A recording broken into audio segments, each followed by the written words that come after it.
Hello friends, today we are starting with Unit 4 from Employability Skills Class 12th Marketing and it is about entrepreneurial skill. ठीक है। अब आजकल आप बेटा कौन ये बहुत ज़्यादा सुन रहे होंगे कि जो गवर्नमेंट है it is promoting entrepreneurship. Why? Because जो जॉब अपॉर्चुनिटीज़ मार्केट में है वो बहुत लिमिटेड है। तो everybody even parents, your parents, government, everybody wants कि अगर आप अपना कुछ स्टार्टअप करते हैं तो उसका क्या बेनिफिट होता है। सबसे पहला बेनिफिट तो ये है कि whatever efforts you are putting for your startup, ठीक है, ये सिर्फ उसके बेनिफिट आपको ही नहीं आपके आने वाली जनरेशन्स को भी मिलेंगे। Number two, the most important benefit, it is going to create a lot of job opportunities for others also. So that is why government is promoting. Let's start with the topic entrepreneurship skills. Okay, what is entrepreneurship development? इसका pen use करते हैं पहले। Yes.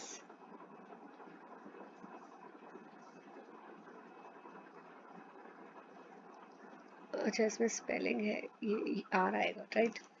Okay, what is entrepreneurship development? It refers to process of enhancing entrepreneurial skills and knowledge through structured training and institution building programs. तो entrepreneurship development का मतलब है वो skills और knowledge develop करना through proper training and proper programs. अच्छा, इसके ऊपर एक क्वेश्चन आ सकता है बेटा, 1 मार्कर आपका। Write the full form of this. It's N stands for national, full form में एक बार रीड कर लेती हूँ, national institute for entrepreneurship and small business development. ये बहुत इंपॉर्टेंट ऑर्गेनाइजेशन है of ministry of skill development and entrepreneurship, government of India. क्या फंक्शन है इसका? It is engage in training, consultancy and research to promote entrepreneurship and skill development. तो इसका full form और what function it does. Function क्या है? It is, ये function है जहाँ मैंने ब्रैकेट स्टार्ट किया till this, engage in training, consultancy and research. Okay, now define the following. Entrepreneur, entrepreneur is derived from the French word, ये वाला, ठीक है, entreprendre, which means to undertake. और entrepreneur कौन है? वो जो ऑर्गेनाइज करता है रिसोर्सेज, लेबर, मटेरियल, ठीक है, into profit making combinations. Then what is entrepreneurship? ये डेफिनेशन है, it is economic process where idea is generated और opportunity is created. आपको पता है बेटा कि entrepreneurship या कैसे ये प्रोसेस स्टार्ट होता है? with the idea generation. when you see something as an opportunity, तो idea is generated. So it is idea is developed and implemented while being exposed to uncertainty to realize a profit by effective utilization of resources. अब देखो, इसको definition को याद करने का बहुत अच्छा वे है कि entrepreneurship एक प्रोसेस है, इकोनॉमिक प्रोसेस है, जहाँ पे एक आइडिया जनरेट होता है, डेवलप होता है, but there is certain uncertainty, and why you face that uncertainty to realize a profit, and how that profit can be achieved by effective utilization of resources. ठीक है। Now state the characteristics of entrepreneurship. एक तो ये economic activity है। Why it is economic activity? Main है, M है profit earn करना। Then कैसे स्टार्ट होती है? Begins with identifying the opportunity. सबसे पहले आप अपॉर्चुनिटी को देखते हो एंड कैसे इस अपॉर्चुनिटी को क्रिएट करते हो रियलिटी में, बाय यूटिलाइजेशन ऑफ रिसोर्सेज, ठीक है। And second is entrepreneur he takes the risk. तो ये फीचर्स है। अच्छा, एक क्वेश्चन आता है पेपर में, do you think whether entrepreneurship is an art और साइंस? देखो, साइंस में क्या होता है बेटा, जब हम सबसे पहले साइंस में प्रॉपर वेल स्ट्रक्चर्ड प्रोसीजर्स होते हैं, स्टेप्स होते हैं जो फॉलो करने पड़ते हैं। और आर्ट में आप क्या बोलोगे? ऐसे स्ट्रक्चर्ड प्रोसीजर्स तो नहीं होते हैं, but there is a skill of using. देखो यहाँ लिखा है where no specific way to attain the result and the skill of using the subject matter is of prime importance. Skill चाहिए होती है, ठीक है. One has to be very creative. Art में क्रिएटिविटी की इंपॉर्टेंस है, राइट. तो अब हमें बताना है क्या एंटरप्रेन्योरशिप आर्ट है या साइंस है. It is a perfect combination of art and science. Why? क्योंकि इसमें आर्ट साइंस इसलिए क्योंकि प्रॉपर प्रोसीजर्स हैं, स्टेप्स हैं फॉलो जो करने पड़ते हैं, और स्किल जो आर्ट में चाहिए, तो स्किल भी चाहिए एंटरप्रेन्योरशिप में, ठीक है. तो जब आपको ये क्वेश्चन आएगा पेपर में ये वाला, तो इसमें 3 पॉइंट्स आपको लिखने हैं. पहला, साइंस में क्या होता है, तो आप लिखोगे प्रॉपर प्रोसीजर्स होते हैं, स्टेप्स होते हैं. आर्ट में स्किल्स और या क्रिएटिविटी चाहिए. तो entrepreneurship is both art as well as science. Okay, now what are the qualities of successful entrepreneur. Initiative. तो जो एंटरप्रेन्योर है, he must be able to initiate the action. वो दूसरों की वेट नहीं करता, वो आइडेंटिफाई करता है अपॉर्चुनिटी और स्टेप्स लेता है, इनिशिएट करता है, इनिशिएटिव लेता है. And he is willingness to take risk. आपने सुना होगा without risk there is no reward. तो विदाउट रिस्क नो रिवॉर्ड, तो he undertakes the risk also. Then he also learn from experiences. ठीक है, अगर एरर हो जाता है तो ये नहीं है कि ही मेक इंश्योर दैट ये जो एरर हुआ है, गलती हुई है, वो रिपीट नहीं होनी चाहिए फ्यूचर में. And he has a positive attitude towards life. He is motivated to work hard. Self confidence भी होता है entrepreneur में, बहुत ज़रूरी है कि he should have confidence in oneself. Then he must there is no substitute for hard work. तो successful entrepreneur कौन होगा, जो हार्ड वर्क करता है. Hard work is very much required and decision making ability होनी चाहिए, because there are so many decision which he has to take. और अगर वो टाइमली डिसीजन ना ले पाए तो हो सकता है अपॉर्चुनिटी मिस हो सकती है. So these are the qualities of the successful entrepreneur. Then what are the different types of entrepreneur. First is service entrepreneurs. ये कौन होते हैं, जो आइडिया को स्पॉट करते हैं और कन्वर्ट करते हैं into the service, right. They provide, यहाँ देखिए, दे इधर create a new market for their services या फिर provide a service in the existing market. Second है बिजनेस एंटरप्रेन्योर्स. ये मैन्युफैक्चरिंग नहीं करते हैं बेटा. ये entrepreneurs do not engage in the manufacturing work. They are involve in business and trading activities, buy and sell basically. Third है industrial. Industrial entrepreneurs manufacturing work में involve होते हैं, they are manufacturer. Then agricultural entrepreneurs. ये जो होते हैं, they have introduce, जो agriculturalist है उन्होंने बहुत न्यू टेक्नोलॉजी इंट्रोड्यूस की है. तो इसकी वजह से there is a birth to the agriculture entrepreneurship. अब तो बहुत ज़्यादातर आप देखेंगे कि जो इंस्टीट्यूट्स हैं जो एमबीए करवाते हैं, जैसे इंडियन इंस्टीट्यूट ऑफ मैनेजमेंट्स, इन लोगों ने भी एमबीए में एमबीए एंड एग्रीकल्चर, ये भी course they have already started with such courses to promote agriculture entrepreneurship. Then fifth, technical entrepreneurs. ये कौन होते हैं, who have technical expertise and they innovate to make industrial process seamless and efficient. Technology से tools, machines, methods को use करते हैं. Then non technical entrepreneurs कौन होते हैं, जो non technical basically they have expertise in non-technical aspects of a product or service, right. And they provide services. See, these entrepreneurs use their expert in providing services to create a market for technical entrepreneurs. Then professional entrepreneurs.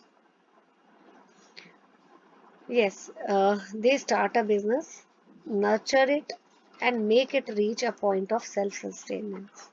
जब उनका project एक successful हो जाता है, उस point पे reach हो जाता है, तो ये entrepreneur they sell the business और फिर नया प्रोजेक्ट शुरू करते हैं. अभी हमारे 7 हो गए हैं. 8 आईटी.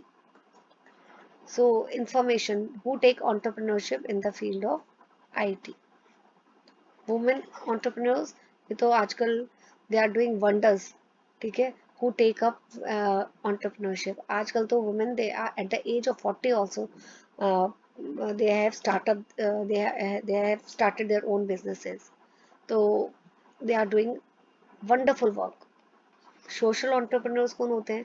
जो सोसाइटी के बेनिफिट के लिए काम करते हैं, राइट?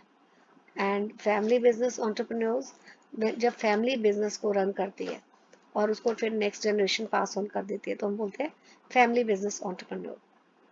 फर्स्ट जनरेशन, जो जिनका कोई एंटरप्रेन्योरशिप बैकग्राउंड नहीं होता, ये फर्स्ट जनरेशन होते हैं जो सबसे पहले स्टार्ट करते हैं business, right? Okay. Then role and functions of an entrepreneur. तो सबसे पहला फंक्शन है एंटरप्रेन्योर का बिजनेस अपॉर्चुनिटी को आइडेंटिफाई करना. जिसने सबसे पहले अपॉर्चुनिटी को आइडेंटिफाई कर लिया and have kept their eyes and ears open, he is going to benefit. Then जो आइडिया या अपॉर्चुनिटी देखी है उसको एक्शन में कन्वर्ट करना और फिजिबिलिटी स्टडी कंडक्ट करना. फिजिबिलिटी का मतलब होता है कि आइडिया तो आ गया, क्या आप वो आइडिया पॉसिबल है, क्या फंड्स हैं उस आइडिया को एक्शन में कन्वर्ट करने के लिए, ये सब स्टडी करना. रिसोर्सिंग, ठीक है, रिसोर्सेज को टाइमली अवेलेबल रिसोर्सेज अवेलेबल हो ये भी इंश्योर करना. देन सेटिंग अप एंटरप्राइज, जितनी भी लीगल फॉर्मेलिटीज़ है उनको कंप्लीट करके सेट करना, ये स्टार्ट करना. Then managing the enterprise, manage करना, ठीक है. बहुत किसको मैनेज करना है? वर्कर्स को, मटेरियल को, फाइनेंस को, बहुत चीज़ों को मैनेज करना. एंड ग्रोथ एंड डेवलपमेंट, ठीक है. जब रिजल्ट्स अचीव कर लेता है एंटरप्रेन्योर तो उसको किसकी तरफ फोकस चला जाता है? ग्रोथ और डेवलपमेंट की तरफ. Okay. Next is what motivates an entrepreneur, ठीक है. सो first is standard of excellence. जो एंटरप्रेन्योर है वो सेट करता है हाई स्टैंडर्ड ऑफ एक्सीलेंस और उसको मेंटेन करने के लिए he works hard. Then second quality is he has to remain unique, different from others, and he has to focus on long term goals, ठीक है. And he is one who has to influence the world, ठीक है. So these are the some of the points which motivates entrepreneur. Now, what are the ways by which aspiring entrepreneur can identify new business opportunity? किस तरह वो अभी तो मैंने बोला ना कि entrepreneurs जो होते हैं वो business opportunity को identify करते हैं, but कैसे करते हैं, किस तरीके से करते हैं, उनको कैसे करते हैं? तो पहला है community concerns. वो क्या करते हैं? वो issues देखते हैं जो community को अफेक्ट करते हैं, which are a matter of concern for the community. जैसे कहीं पे भी कोई लैप्स हो रहा है, इनएफिशिएंसीज है और लोगों को चाहिए उसका alternative, they identify such things. Then personal experiences भी होते हैं, ठीक है. So if one want to become an entrepreneur तो one has to listen to the personal stories of successful entrepreneurs. तो personal experiences भी कुछ ऐसे होते हैं जिसकी वजह से one want to become entrepreneur. Research with others. Then जैसा होता है ना, अगर आपका mindset है कि you want to step into the shoes of an entrepreneur, you want to become, तो आप like minded लोगों से बात करोगे, उनकी story सुनोगे, ज्वाइन करोगे स्टार्टअप ग्रुप्स. तो ये कुछ तरीके हैं जिससे आप आइडेंटिफाई कर सकते हो. Now right a short note on startup. अब स्टार्टअप जो है बेटा आजकल बहुत ज़्यादा it's need of an hour. तो स्टार्टअप की सबसे बड़ी जो प्रॉब्लम आती है ना वो ये आती है फंडिंग की. आपने शार्क टैंक देखा होगा, जितने भी स्टार्टअप्स होते हैं they come to the Shark Tank for funding. तो startup can be started with minimum investment but it needs financial investment. Shark Tank के थ्रू आते हैं and they rely on capital. कहाँ से आती है कैपिटल? एंजल इन्वेस्टर्स और venture capital firms, ऐसे loans etcetera. Then startup come with innovative idea, उनके आइडिया नए होते हैं. स्टार्टअप इंडिया एक फ्लैगशिप इनिशिएटिव है गवर्नमेंट ऑफ इंडिया का, है ना. इस पे गवर्नमेंट क्या चाहती है? Why government has started this? To build ecosystem for growth of startup business. What are the barriers and fears related to becoming entrepreneur? तो बैरियर्स कौन से हमने दो कैटेगरी में किए हैं. environmental and personal. So environmental barriers कौन से हो गए, ये वाले, lack of adequate resources, resources नहीं है तो लेबर अवेलेबल नहीं है, मशीनरी नहीं है, तो फाइनेंस नहीं है, तो ये इन्वायरमेंटल बैरियर्स हो जाते हैं आपके. एंड नो और फॉल्टी बिजनेस प्लान, जो बिजनेस प्लान है वो फॉल्टी है, so this is one of the biggest hurdle. Personal barriers, personal barriers कौन से हो जाते हैं आपके, ये रहे, फियर है आपको कि मैं अगर बिजनेस सेट करता हूँ तो हो सकता है चीज़ें गलत हो जाएं. सो फाइंडिंग अ सुटेबल टीम, ये भी एक बहुत मुश्किल काम है. आजकल तो लोग बहुत जल्दी स्विच ओवर कर लेते हैं, एक स्टार्टअप छोड़ के दूसरी जगह ज्वाइन कर लेते हैं, स्टेबल वर्कफोर्स नहीं है. Now define attitude and competency. List attitude and competency that make entrepreneur successful. Attitude क्या है? It's a way of thinking about something. तो एटीट्यूड पॉजिटिव भी हो सकता है, नेगेटिव भी, गुड और बैड भी. What is competency? It is ability to do something well. Okay, अब ये देखिए attitudes. What are the attitudes of an entrepreneur? So first is decisiveness. इसका मतलब होता है ability to make quick and profitable decisions. ठीक है, सो इसके अंदर डिसिसिवनेस ये रहा. सेकेंड है इनिशिएटिव. तो डिसिसिवनेस मैं अभी बता ही चुकी हूँ, ability to take the decision. Initiative is the ability to take charge and act in situation before others. दूसरों से पहले आपने काम स्टार्ट कर दिया, so that is initiative. Third आपका है interpersonal skills, यानी you have the ability to work with others. ये एटीट्यूड है बेटा entrepreneur के, कि आपको लोगों के साथ काम करना है, तो it means dealing with the relationships, right? उसके बाद है आपका ये इंटरपर्सनल स्किल्स में आपके ये भी आते हैं बेटा, ये लिसनिंग ज़रूरी है. अगर आपको दूसरों के साथ काम करना है तो you have to listen when someone talks, right? You have to give regard to their feelings and thought. Body language, how would you feel if someone had frown on their face? तो आपको जो facial expression, gestures और postures होते हैं वो भी important होते हैं जब आप किसी के साथ काम करते हो, राइट? पॉजिटिव एटीट्यूड होना ये भी इम्पोर्टेंट है. स्ट्रेस मैनेज करना, that is also important, right? Now ये हमने अभी 3 किए हैं. हमने अभी किया decisiveness, taking initiative, interpersonal skills, then आपका है organizational skills and perseverance. Okay, we have done till here. Perseverance, perseverance का मतलब क्या होता है? Not not give not to give up, not give up.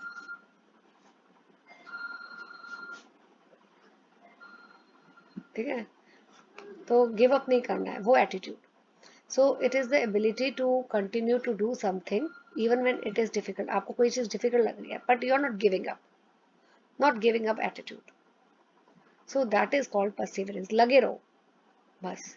You, if you are doing something, so you are still putting your best efforts. So not giving up when there is a difficult situation, working hard and analyzing failures and learning from them. Organizational, this is the last one. तो time management इसमें बहुत ज़रूरी है. आपको हर चीज़ को actively timely करना है. तो प्लान करना है प्रॉपरली, गोल सेट करने हैं, डेडलाइन सेट करनी है, इंपॉर्टेंट वर्क रिस्पॉन्सिबिलिटी लोगों को वर्क डिवाइड करना है, and conducting the most important task first. Prioritize करना है कि कौन सी चीज़ इंपॉर्टेंट है उसको पहले करें. गोल सेटिंग, गोल भी हमने पढ़े थे ना, स्मार्ट गोल्स, उसका ध्यान रखना है. ठीक है, गोल से मोटिवेटेड रहते हैं. अगर आप गोल सेट कर लेंगे तो आपको पता है किस डायरेक्शन में मूव करना है. Efficiency, it is the ability to do things well successfully without wasting time. तो वो चीज़ें आपको एफिशिएंटली काम करना है. टीम एफर्ट्स, मनी, टाइम, सबको एफिशिएंटली यूज करना है. Then managing quality, it is in a business means setting and maintaining a standard of excellence